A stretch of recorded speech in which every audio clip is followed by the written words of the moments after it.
¿Qué haces, Leo? ¿Cómo estás? ¿Volviste? Pensé que ibas a volver el otro día. No, recuerdo que la conversación terminó por cuestión de tiempo, aparte tenía problemas con la conexión. Ah, ok, ok, ok, ok, ok, ok. Hace rato no me pude conectar porque estaba ocupado trabajando. Ah, está bien. Está muy bien que trabajes. Perdón que no me podés ver, pero tuve un problemita con la cámara. Yo te puedo asegurar que estoy del otro lado. Pero tuve Ah, un ok, problemita con la cámara y no puedo poner dos cámaras hoy. ok. Hermano, gracias por haberte conectado. Vamos rapidito al meollo de la cuestión. Porque el otro día estábamos hablando de la sola escritura, ¿te acordás? Vos me presentaste un argumento muy interesante que lamentablemente no nos dio el tiempo como para poder desarrollarlo. Yo te preguntaba a vos por qué creías en la sola escritura, ¿no? Y ahí vos me desarrollabas tus puntos. Sí, recuerda que cuando el tema de la sola escritura se habla está necesariamente vinculado con el tema de lo que es la iglesia y el magisterio. Bueno, sí, Exacto. la iglesia y la tradición, corrijo. Claro.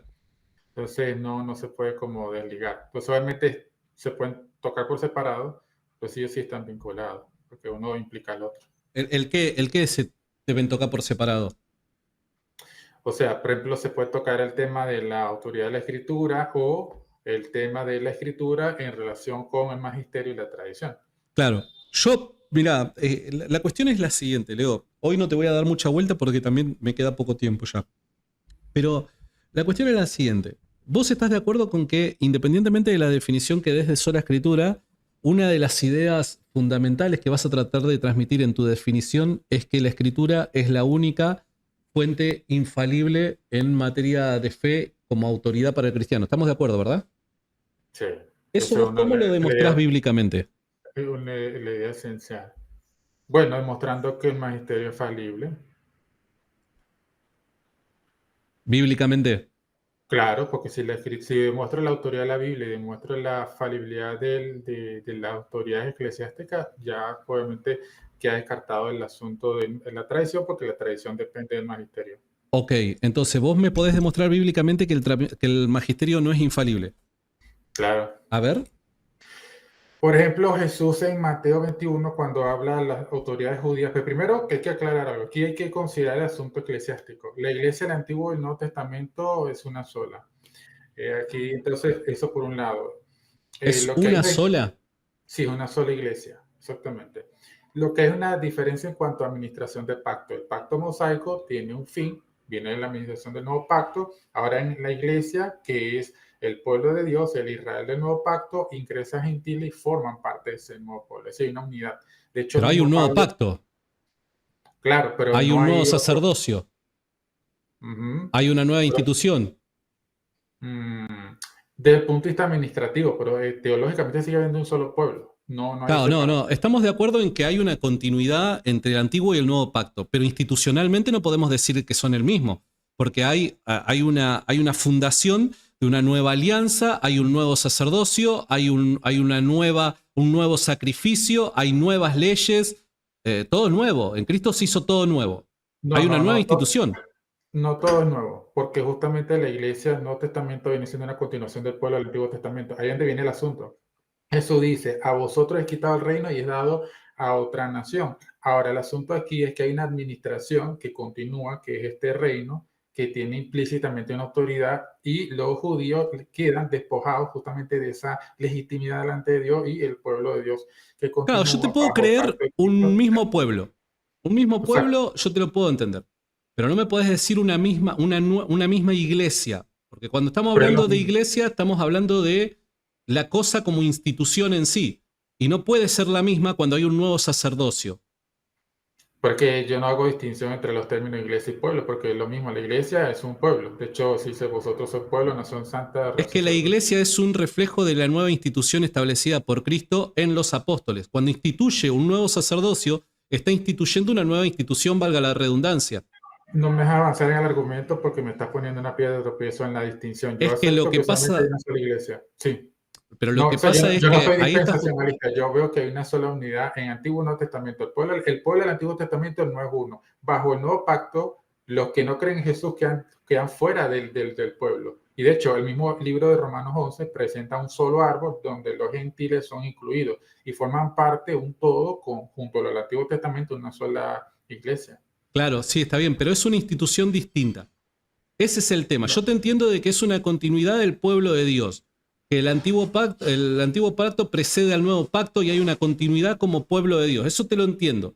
Pero como institución es una distinta, porque hay un nuevo sacerdocio. Entonces, hay una institución que es distinta. El sacerdocio levítico no va más como institución. Hay un nuevo sacerdocio que ya no es el levítico. Por ende, como institución es una nueva.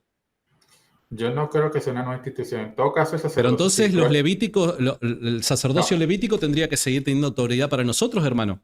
no, porque es simplemente un cambio de administración lo que hay. Es como, por ejemplo, quizá una analogía imperfecta, pero sería como cuando hay un cambio de presidencia y de repente cambian del socialismo al capitalismo, hay un cambio en cuanto a las reglas, pero sigue siendo la misma nación. Claro, pero no te olvides que las leyes también cambian, porque, Exactamente. bueno, cambia Pero, el pero sacrificio, cambia el sacerdocio, Argentina, cambia todo, hermano. Argentina es un ejemplo de ello, que está pasando de un socialismo hasta un proceso de ir hacia un liberalismo y sigue siendo Bueno, Argentina. Hay un cambio pero no de... me vas a comparar un Estado democrático de elección presidencial con el cambio de sacerdocio, ¿Cuál es la que diferencia?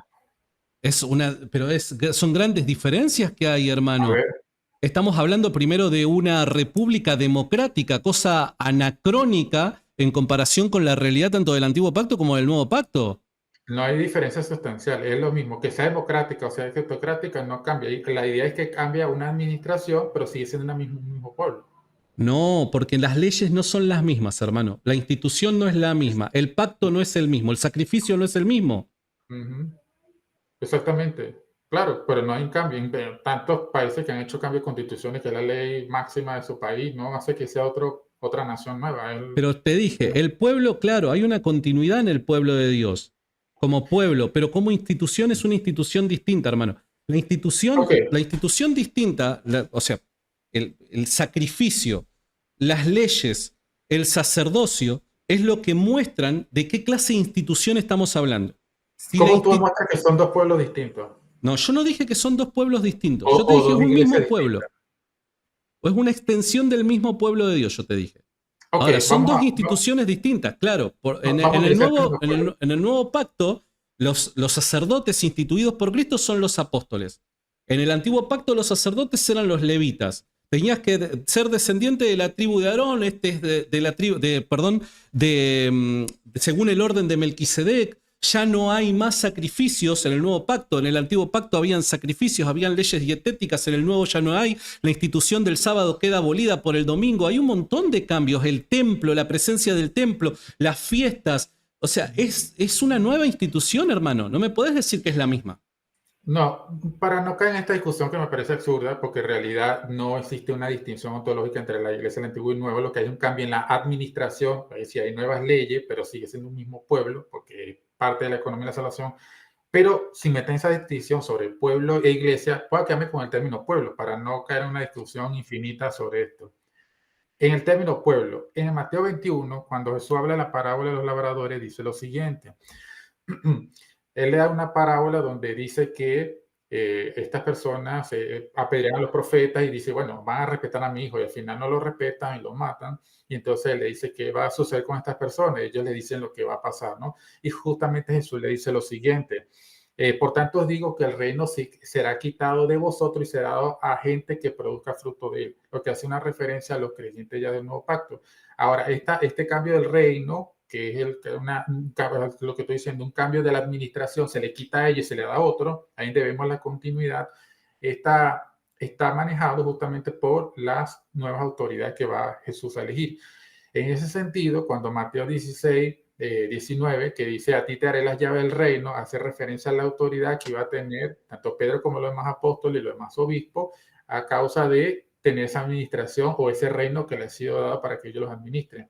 Pero dado que la naturaleza de la autoridad que tenían, de hecho, si tú ves el verso 45, dice, y oyendo sus parábolas, los principales sacerdotes y fariseos entendieron que hablaba de ellos. Por lo tanto, vemos que aquí la autoridad que ellos tenían se le iba a ser quitada y ahora le iba a administrar justamente los apóstoles. En este sentido, vemos que dada que la naturaleza de la autoridad que tenían nosotros era falible, a no ser que aquí tendría que defender la tesis de la infalibilidad de los sacerdotes y los fariseos.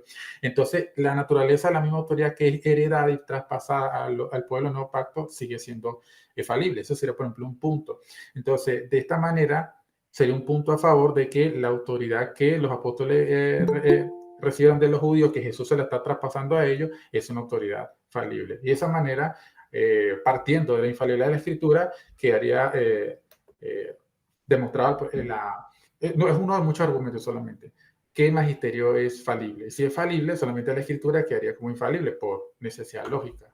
Ok, o sea que tu argumento se fundamenta en la autoridad de la antigua alianza. No, no es así. Mi argumento es demostrar que la naturaleza de la autoridad que los apóstoles reciben, que es el reino que Cristo le está quitando a ellos y se lo está dando ahora a ellos, es una autoridad de naturaleza falible. Claro, pero por causa de sus representantes de la antigua alianza. Dado que es la misma autoridad falible, al Cristo dársela a ella, ellos heredan la misma autoridad falible. Así como Ok, la misma o sea, autoridad como los infalible. de la antigua alianza fallaron, pueden No, fallar los de la nueva alianza. no, no. Así como la misma escritura de los judíos que era infalible, los apóstoles que la reciben, la comunican a los demás, es infalible, de la misma manera la autoridad falible que tenían los judíos, también lo heredan los apóstoles. Ok, bueno, ese es tu punto entonces. Bueno, yo para mí acá vos estás haciendo una falsa analogía. Te explico por qué. Porque nuevamente, y a mí me Antes, parece que ese antes, que, es... antes que Sí, continúe sí, por de favor. la falsa analogía, un comentario en paréntesis. Demostrando la falibilidad del magisterio, es decir, del Nuevo Testamento, demostrado solo escritura por implicación lógica, obviamente. ¿O Ok, no? ok. Vos me ¿Sí tendrías, o no? nuevamente, ¿Sí o vos no? me tendrías que mostrar que la iglesia es falible. Eso es lo que yo te pedí desde el principio, ¿está bien? Y el problema que vos estás teniendo es que vos estás viendo al pueblo judío de la antigua alianza como la extensión tal y como era antes, hoy, como una extensión institucional. Y ese me parece que es el gran error que estás teniendo en tu lectura bíblica. Acá hay una nueva institución, hay un nuevo sacerdocio, hay nuevas promesas, hay un sacrificio que es distinto, hay nuevas instituciones, todo es nuevo. Por ende, la vara de medir no puede ser la antigua alianza, porque estamos hablando y estamos dentro de una nueva alianza. La antigua alianza no puede ser nuestra vara de medir en estos casos, porque estamos dentro de una nueva y mejor alianza en Cristo, que es el mejor de los sacrificios, sacrificio perfecto. Tal y como dice Hebreos, capítulo 8, verso 6, dice, pero ahora tanto mejor ministerio es el suyo, cuanto es mediador de un mejor pacto establecido sobre mejores promesas. Estas mejores promesas es lo que fundamenta mi postura, que por promesa de Cristo es que la iglesia es infalible. Y esta promesa de Cristo no es similar a la del antiguo pacto, porque la misma Biblia enseña de que este nuevo pacto está instituido en mejores promesas.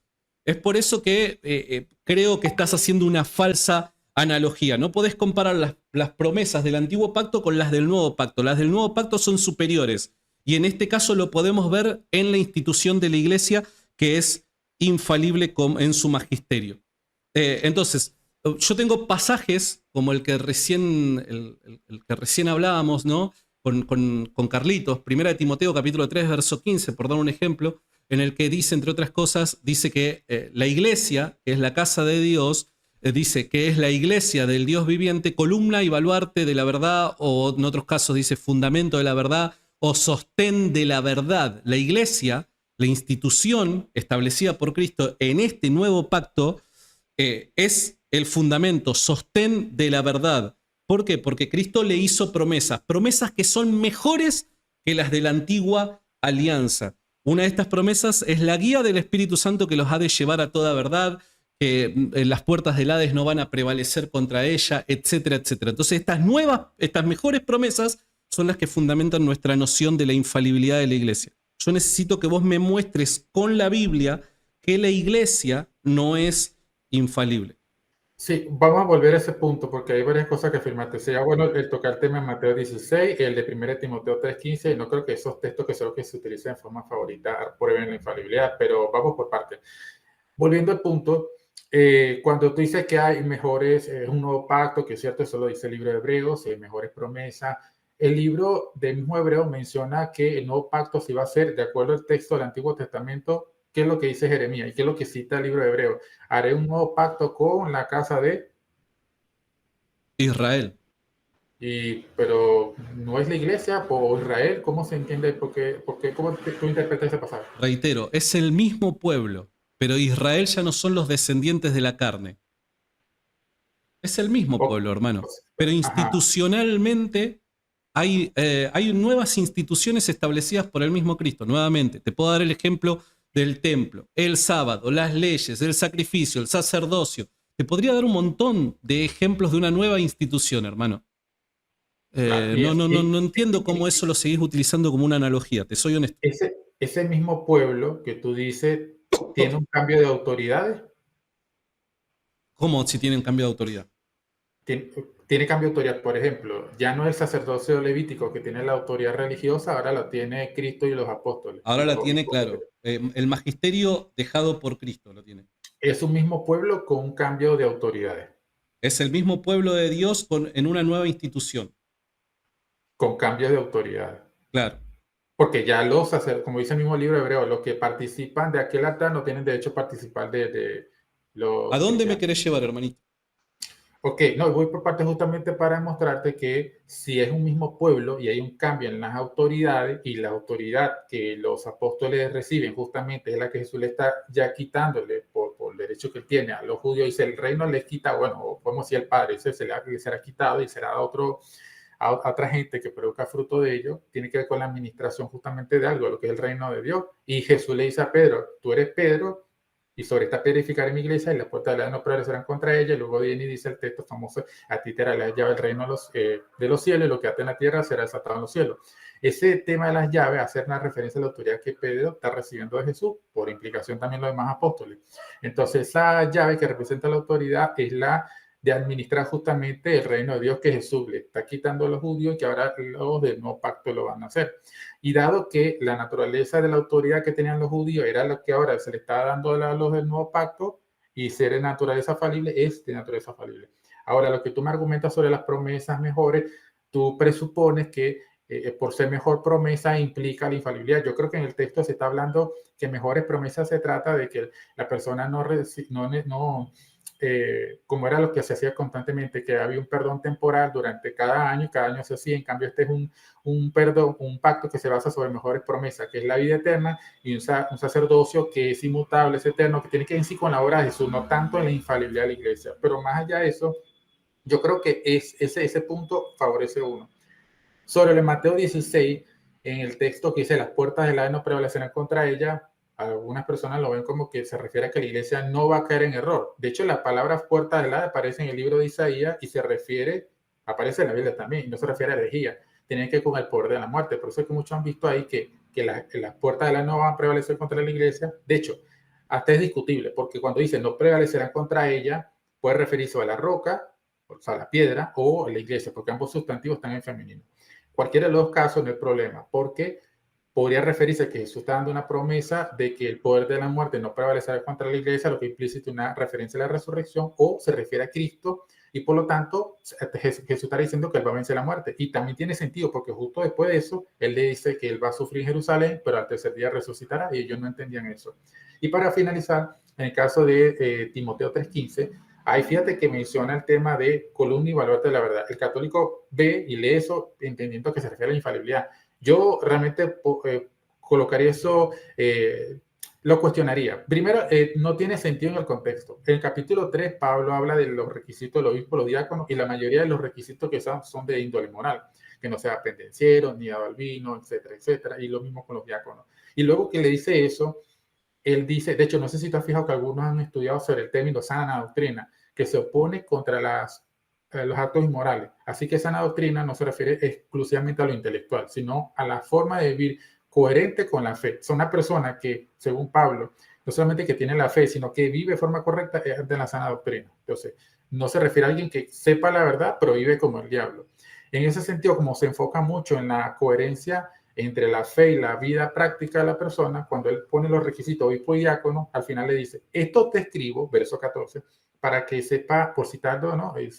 Sepas cómo debes conducirte en la casa de Dios. Y ese conducirse se refiere al comportamiento, cómo debes comportarte en la casa, en la iglesia, que es la casa del Dios viviente, columna y baluarte de la verdad. La palabra verdad no tiene una connotación de verdad en el sentido plenamente intelectual, al estilo helénico, sino que en sentido judío tiene el elemento tanto de la enseñanza como de la vida práctica. Como Pablo dice, el que no provee para su casa, espero que un incrédulo, no dice, ya ha negado la fe. No se refiere a que niegue la resurrección o que Jesús viene, sino que en su forma de vivir, él no es coherente con el Evangelio. En ese sentido ha negado la fe. De la misma manera, cuando habla aquí columna y baluarte de la verdad, se refiere a que la iglesia frente a la sociedad, frente al mundo, es ese estándar que refleja y atestigua la verdad del Evangelio. De modo que si la iglesia no vive de manera correcta el Evangelio, pasa lo que Jesús dice: ustedes son la sal de la tierra. Si la sal pierde su sabor, será hollada por los hombres. O ustedes son la luz del mundo. En ese sentido, la iglesia frente al mundo le da ese crédito al Evangelio en su forma de vivir. Sabemos que el Evangelio no depende en sí últimamente del testimonio de la iglesia, sino que el Evangelio es verdad porque es verdad. Pero es cierto que si nosotros damos mal ejemplo, esa verdad pierde esa credibilidad frente a los hombres. Justamente por eso habla de los obispos que no caen en descrédito de lo de afuera. Entonces yo no creo que se esté hablando, y no tiene sentido que Pablo hable de infalibilidad en ese texto cuando está hablando del comportamiento de los obispos y de Timoteo. Perdón que me extendí, pero tuve que tratar todos los puntos que me mencionaste. Bien, buenísimo. Recordad que todavía no me pasaste un solo pasaje en el Nuevo Testamento en donde se enseñe de que la iglesia no sea infalible. Y por otro lado, si vos sostenés... ¿Qué pasaje me mostraste vos? Te mostré la analogía de la autoridad y te respondí a los argumentos que tú me planteaste. Respecto al Antiguo Testamento, ¿verdad? El reino que ellos tienen les claro, lo del Antiguo Testamento, lo de la antigua alianza te referís. Les dado a lo de la nueva alianza. Ok, bien, buenísimo. Fíjate qué interesante lo que dice Hebreos capítulo 8, verso 7. Yo había leído el verso 6 que dice: pero ahora tanto mejor ministerio es el suyo en cuanto es mediador de un mejor pacto establecido sobre mejores promesas. Y continúa Pablo diciendo: porque si aquel primero hubiese sido sin defecto, ciertamente no se hubiera procurado lugar para el segundo. Por ende, el antiguo pacto no puede ser, o la institución de la antigua alianza no puede ser para nosotros el estándar o el punto de referencia para evaluar la institución de la nueva alianza. Porque la misma Biblia enseña de que esta está parada sobre mejores promesas y que aquel tenía defecto, y por eso es que se procura el segundo. De hecho, dice en el verso 13, al decir nuevo pacto, ha dado por viejo al primero, lo que se da por viejo se envejece y está próximo a desaparecer. Por ende, no puede ser utilizado la institución del antiguo pacto, no puede ser utilizado como punto de referencia para evaluar el nuevo pacto. Es sombra de lo que había de venir, de la realidad establecida por Cristo. Entonces no puede ser lo mismo. Estamos parados sobre mejores promesas. Después, respecto al tema de fundamento de la verdad, sí, viene hablando de la institución de los obispos y los diáconos. Pablo está abordando el tema institucional de la iglesia. Por ende, yo no veo fuera de contexto el hecho de interpretar que la iglesia es, tal y como lo dicen las versiones protestantes, fundamento o sostén de la verdad. Independientemente de cómo ocurra esto, independientemente de cómo ocurra que la iglesia sea fundamento y sostén de la verdad, acá lo que está diciendo es que la iglesia es fundamento y sostén de la verdad. ¿Qué es la iglesia?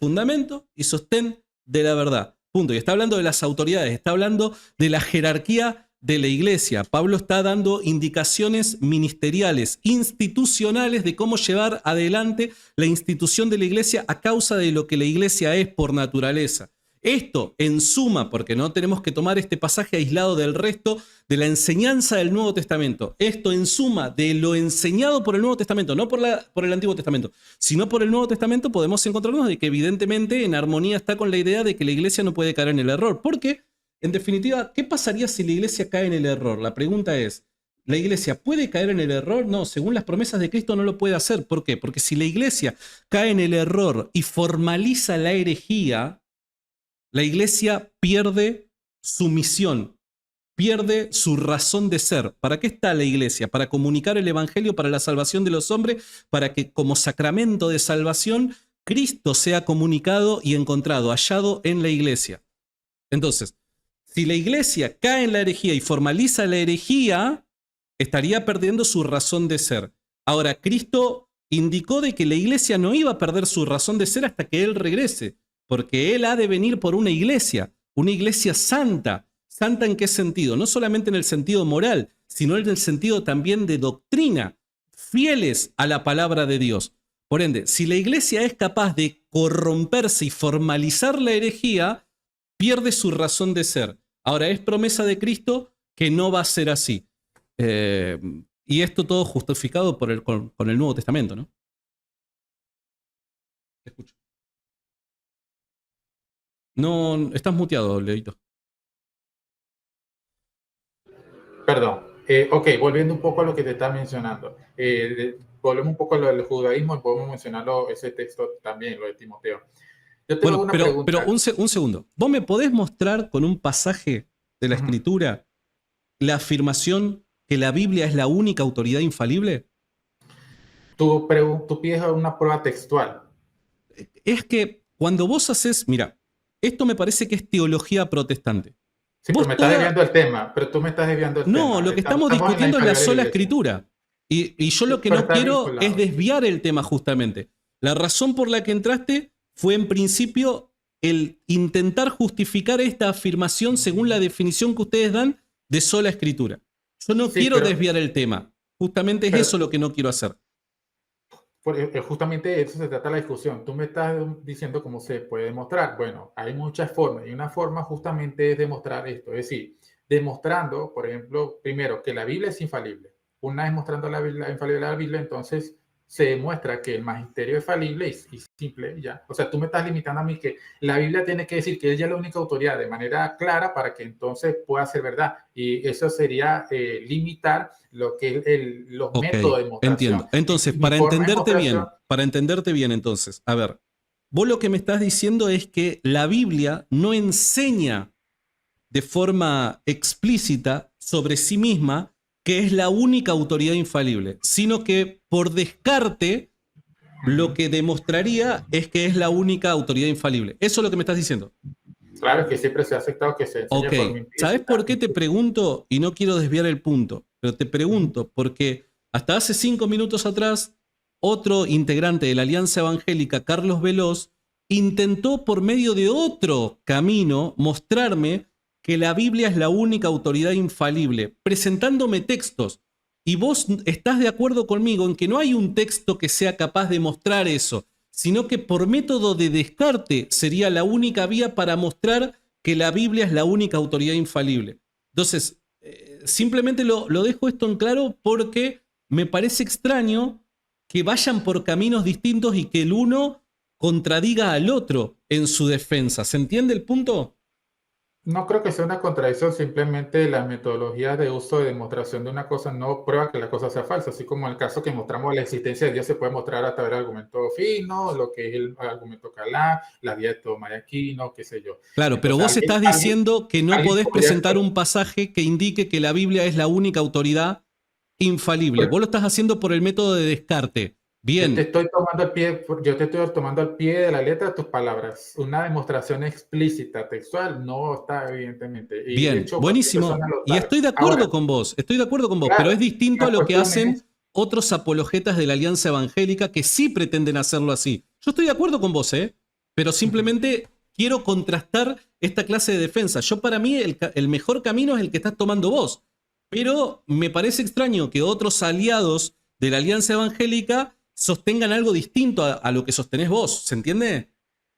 Sí, a ver, no creo que sea necesario mencionar a otras personas en este caso. Ok, perdón. Conmigo, pero sí lo que te puedo decir es que hay que también entender un poco la psiqui de la persona. Cuando alguien intenta utilizar textos de la Biblia, lo que quiere es argumentar que la idea está implícita y se vale ciertos textos. Creo, porque a veces de repente la gente no se da cuenta que lo que tú estás pidiendo es una prueba clara y textual. Claro, alguien va a decir, no, esa expresión no está y por lo tanto... Sí, te entiendo.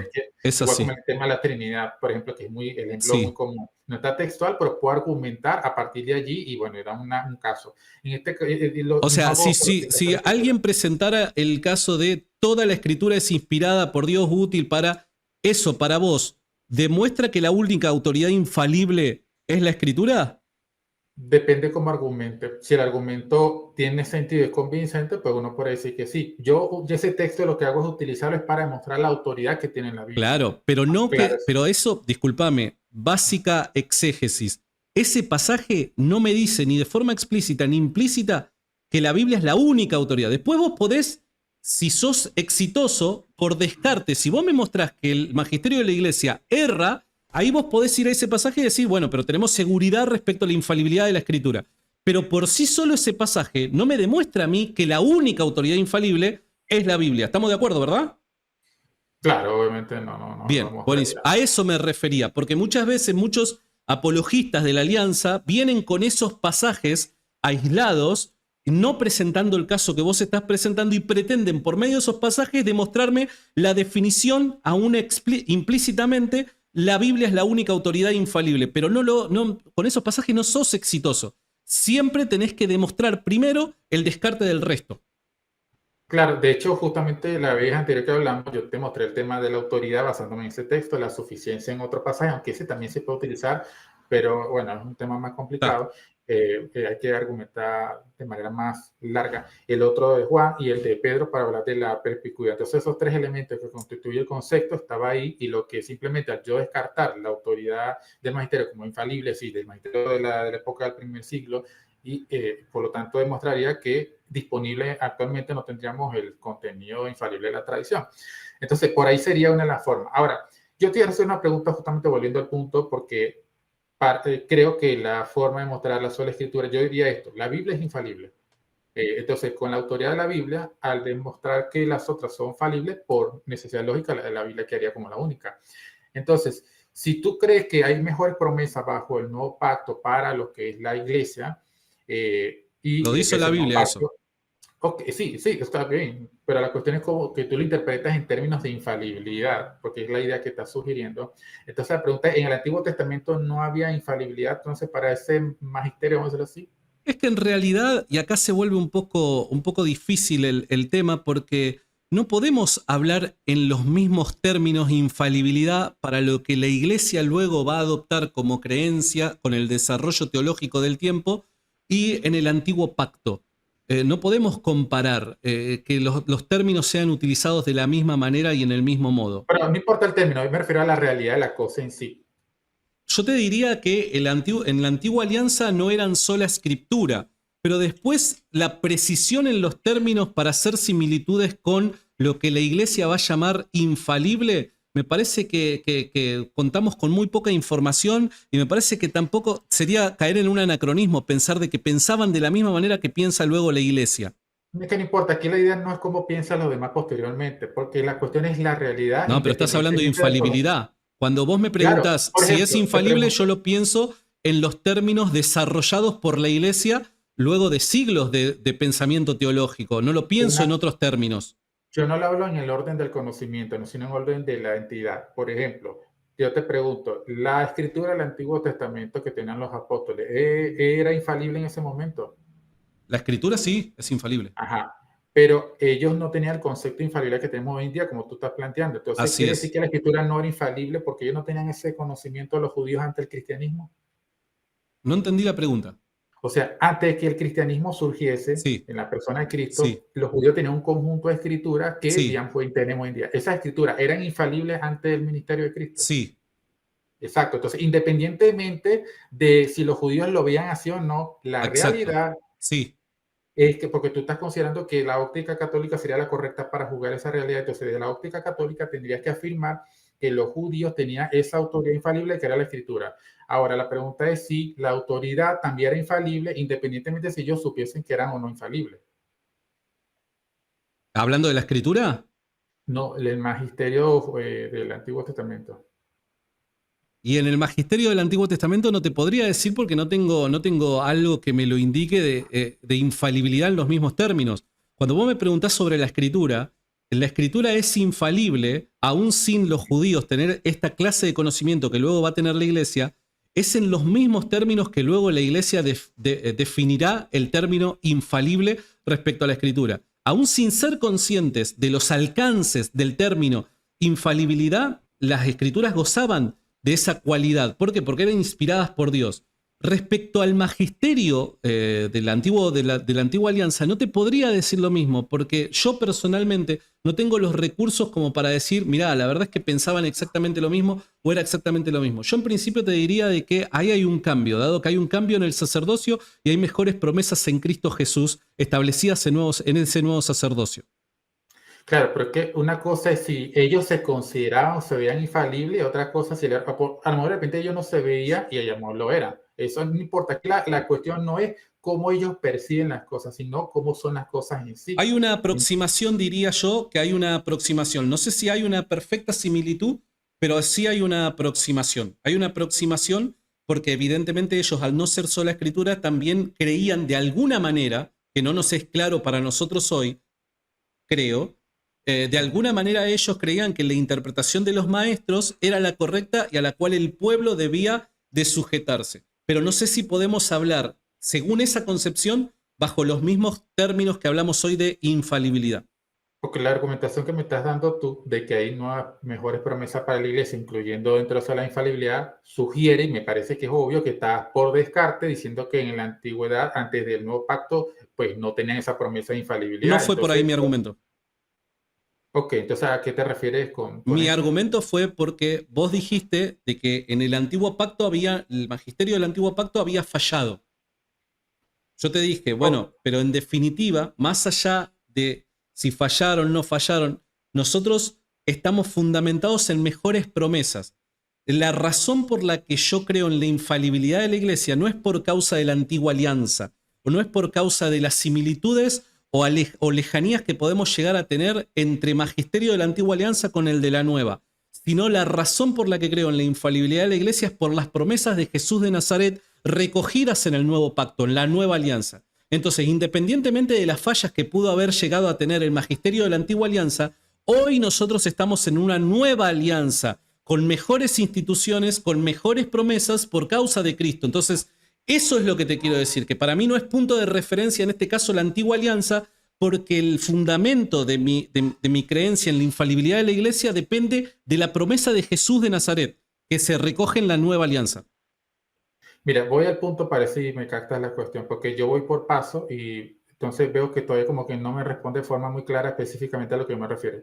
Mi idea no es si los judíos del antiguo pacto, ellos se consideraban o pensaban que eran infalibles. La cuestión es si era, independientemente de si ellos creían o no, porque si los judíos, por ejemplo, podían haber, por ejemplo, los judíos de, este es un caso hipotético, no quiere decir que sea así, podrían haber creído que las escrituras hebreas no eran infalibles, pero la cuestión es que si lo son, independientemente de si el juicio de ellos fuese correcto o no. Entonces, coloco esto para entender si la autoridad de los judíos era infalible o no. Porque si no es infalible, supongamos que dice, bueno, no, lo que tenían como autoridad infalible la escritura. Bueno, la tradición queda descartada, creo que en el caso de Jesús queda obvio que es un mandamiento de hombre.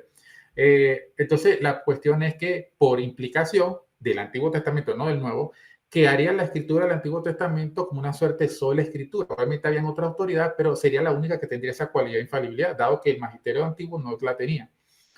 Si eso es así, entonces vas a ver que en el Antiguo Testamento no vas a encontrar la declaración explícita. Entonces, se puede justificar una sola escritura por el descarte en el Antiguo Testamento del pueblo judío sin necesidad que el texto lo diga. Y si eso es así, que ha justificado, pues no hay necesidad que toda la Biblia, incluyendo el Nuevo Testamento, diga que ella es la única infalible, simplemente demostrando la infalibilidad de la escritura y a través del descarte de las otras autoridades como infalible, pues queda demostrado. No hay necesidad de que lo diga textualmente. Yo creo No, que pero el vos caso es bastante lógico y acá coherente. estás presuponiendo algo que yo no estoy sosteniendo. Reitero, cuando hablamos de infalibilidad no podemos hablar, o sea, para nosotros hoy, siglo XXI, para nosotros hoy infalibilidad significa algo que ha desarrollado la iglesia y lo ha sostenido con el pasar del tiempo. Pero infalibilidad, o el concepto infalible, al menos, no parece ser lo suficientemente claro para aquella época. Nosotros no podemos decir de que los judíos creían de la escritura, aun cuando creían que era palabra de Dios, exactamente lo mismo que creyeron los cristianos de la escritura, creyendo que era palabra de Dios. Los límites no podemos decir de que eran los mismos, porque Pero vuelve al mismo evidentemente se punto. encontraban en un lugar en la historia y en una alianza que era deficiente todavía, que no había sido perfeccionada por Cristo. Entonces no podemos pensar en los mismos términos. De la misma manera que yo creo que en la escritura, respecto a lo que creen de la escritura, hay una aproximación hacia lo que luego el cristianismo va a definir por medio de la iglesia, lo mismo pasa en su magisterio. Hay una aproximación, pero no necesariamente quiere decir de que creían exactamente lo mismo. De la misma manera que yo no creo que haya suficientes razones para creer que lo que los judíos de la época de Jesús o antes de Jesús creían acerca de las escrituras fuera exactamente lo mismo que luego los cristianos declararon respecto a los documentos que fueron inspirados por Dios. No, hay aproximaciones, claro, porque en definitiva es un pacto que estaba en sombra. Hay aproximaciones que nos van a servir para conducirnos al nuevo pacto, que nos conducen a Cristo, pero no podemos hablar de lo mismo. No. Mira, a ver que si me explico. Por ejemplo, yo tengo aquí un celular. Tú tienes conocimiento de eso. Una persona puede ver y dice, bueno, esto es una cosa, pero no sabe qué es el celular. Hay que hacer la distinción entre el orden del conocimiento, que es lo que tú estás tratando, con lo que es la cosa en sí. Estuvimos de acuerdo y creo que concordamos en que las escrituras del Antiguo Testamento, porque esto sirve para el caso que estoy planteando, las escrituras del Antiguo Testamento son inspiradas y son infalibles a causa de esa inspiración, como bien mencionaste, y eso es una realidad inherente del texto antes que luego cristianos más adelante reconozcan esa realidad allí.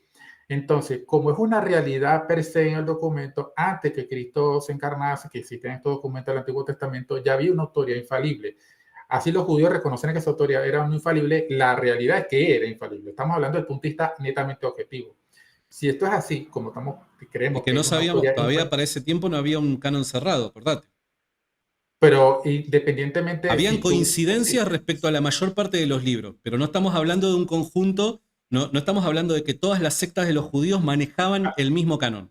Pero no importa, porque estás mezclando peras con manzanas. Por ejemplo, si te No. pongo un conjunto de números, para que tú veas que no tiene todo perfecto sentido. Si tenemos un conjunto de números pares, por ejemplo, 2, 4, 6, 8, 10, y tú le quitas dos números, ¿sigue siendo un conjunto de números pares? Claro que sigue siéndolo. De la misma manera, si tú a la Biblia católica le sacas los 7 libros deuterocanónicos, como tú consideras que todo es infalible, ¿acaso es hacer una Biblia infalible? No, porque los mismos libros siguen siendo infalibles. Sea que le agregues más o le quites menos, no deja que sea un autor infalible. Entonces, no tiene que ser todos los números, libros exactos, concretos, lo que fueron inspirados para que el libro sea infalible. No, simplemente tiene que ser todo infalible para que justamente sea eso así. Por eso tu pregunta sobre el tema de los diferentes libros no tiene mucho sentido. Por eso te digo, independientemente de los libros que reconociesen las distintas grupos, sectas, como Senio, fariseos, saduceos, la realidad es que hay un conjunto de libros que circulan en el pueblo de Israel que son de naturaleza infalible y esa autoridad estaba allí, independientemente del reconocimiento de la comunidad. Esa es una realidad.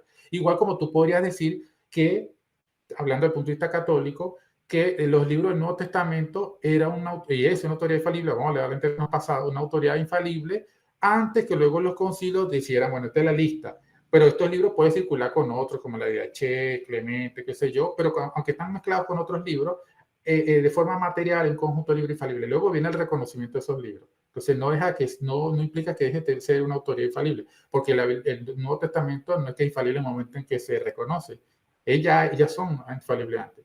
Ahora, si el Antiguo Testamento, que estaba en esa época, era una autoridad infalible, objetivamente, independientemente del juicio de los individuos o de las autoridades religiosas, la pregunta es si la autoridad en sí mismo de los religiosos es una autoridad infalible, independientemente de cómo ellos se percibieran.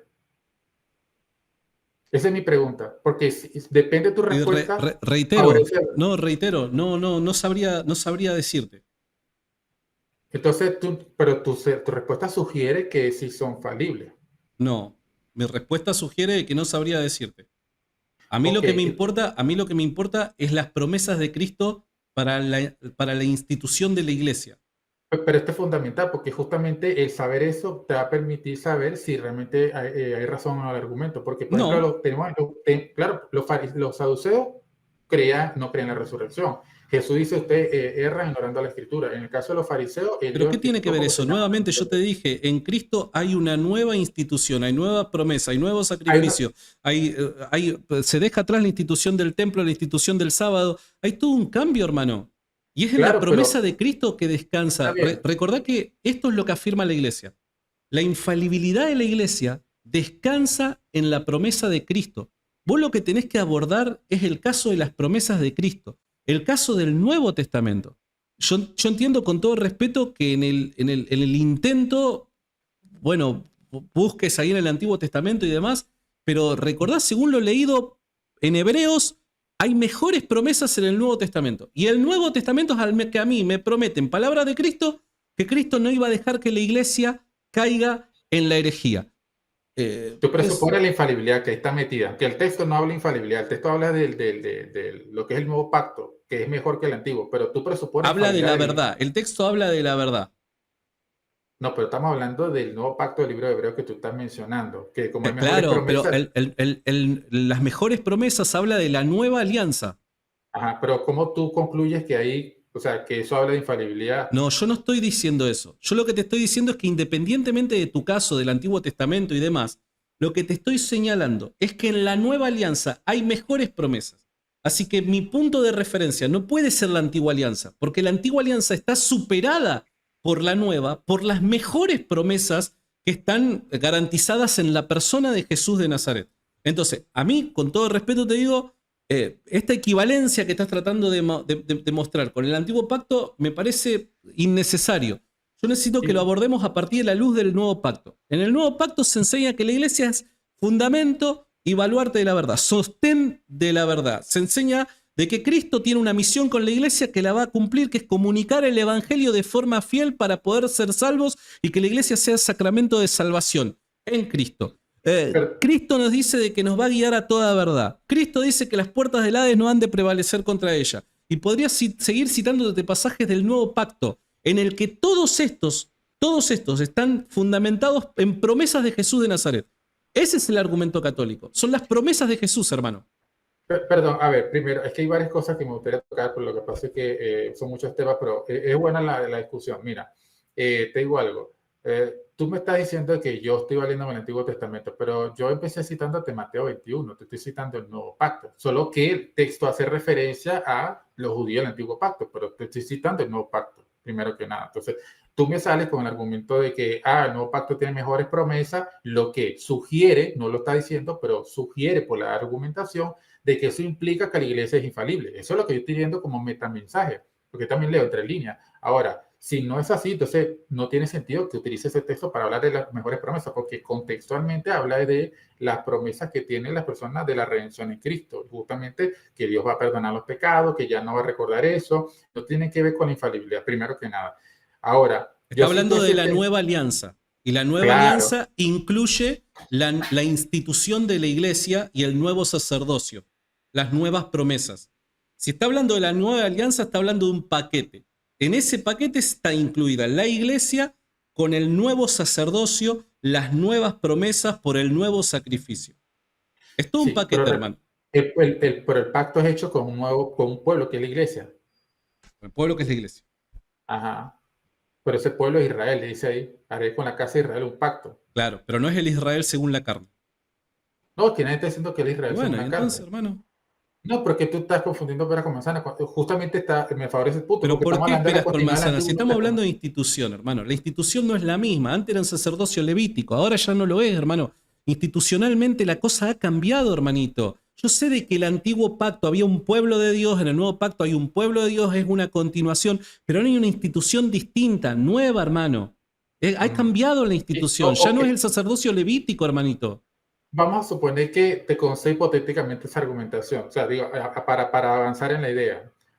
¿En qué prueba eso la infalibilidad, por ejemplo, de la iglesia? No, pará, pero ese pasaje yo no te lo estoy presentando para probar la infalibilidad de la iglesia. Ese pasaje yo te lo traje para mostrarte que independientemente de lo que haya ocurrido con el magisterio del antiguo pacto, hoy las promesas en las que están fundamentadas nuestra fe es mejor porque son superiores porque están en Cristo. Esa es la razón por la que te traje el pasaje a la mesa. Ahora, hay otros pasajes en donde habla de la naturaleza de la iglesia. Mira, vamos a hacerla corta, por dar un ejemplo. O sea, vos y yo creemos de que la iglesia ha sido establecida por Cristo para comunicar el evangelio. ¿Estamos de acuerdo, verdad? ¿Sí? Sí, sí. Bien. Esta tarea ha de llevarse a cabo fielmente hasta que Cristo vuelva. ¿Estamos de acuerdo? Sí. Por ende, en cuanto al evangelio, la iglesia tiene que permanecer pura hasta que Cristo vuelva. ¿Estamos de acuerdo? ¿Pura qué sentido? Doctrinalmente hablando. Es un deber permanecer pura doctrinalmente. Pero tiene que, o sea, eso ha de ocurrir. No. Pero ¿cómo no ha de ocurrir? Que Cristo, y entonces la iglesia claudica en la misión de Cristo.